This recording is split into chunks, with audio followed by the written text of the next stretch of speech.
জাতীয় বার্ন ইনস্টিটিউটে আছেন রিপোর্টার ধ্রুব ব্যানার্জি। সরাসরি যাচ্ছি তার কাছে।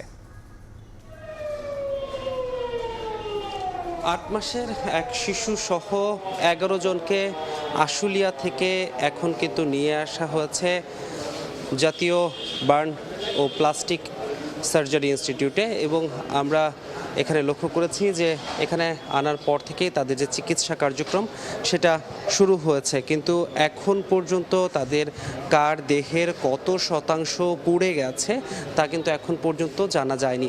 কিন্তু পরিবারের পক্ষ থেকে যেটা জানানো হয়েছে যে ১১ জনকে নিয়ে আসা হয়েছে তাদের সবার অবস্থায় আশঙ্কাজনক, এবং তারা বলছেন ২ জনের অবস্থা একদম বেশি গুরুতর।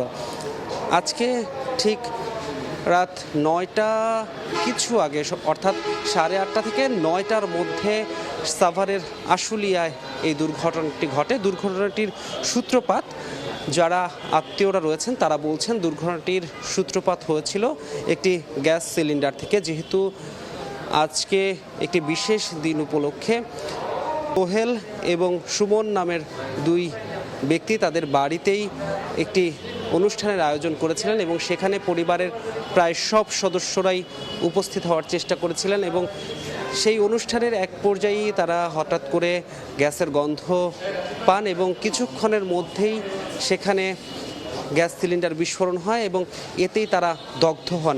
এরপরেই তাদের মধ্যেই একজন, যিনি একটু কম গুরুতর বা কম আশঙ্কাজনক অবস্থায় আছেন, তিনি তার সহকর্মীকে ফোন দিয়ে তার বাসায় আসতে বলেন, এবং এরপরেই তার সহকর্মীরা তার বাসায় চলে আসেন এবং সেখান থেকে কিন্তু সেখানকার স্থানীয় একটি হাসপাতালে নিয়ে যাওয়া হয়, এবং সেখানে যখন তারা প্রাথমিক একটা চিকিৎসা দিয়েছেন এবং পরবর্তী উন্নত চিকিৎসার জন্য কিন্তু এই মুহূর্তে জাতীয় বার্ন ও প্লাস্টিক সার্জারি ইনস্টিটিউটে তাদেরকে নিয়ে আসা হয়েছে। এই ছিল রাজধানীর জাতীয় বার্ন ও প্লাস্টিক সার্জারি ইনস্টিটিউট থেকে আমার কাছে সর্বশেষ।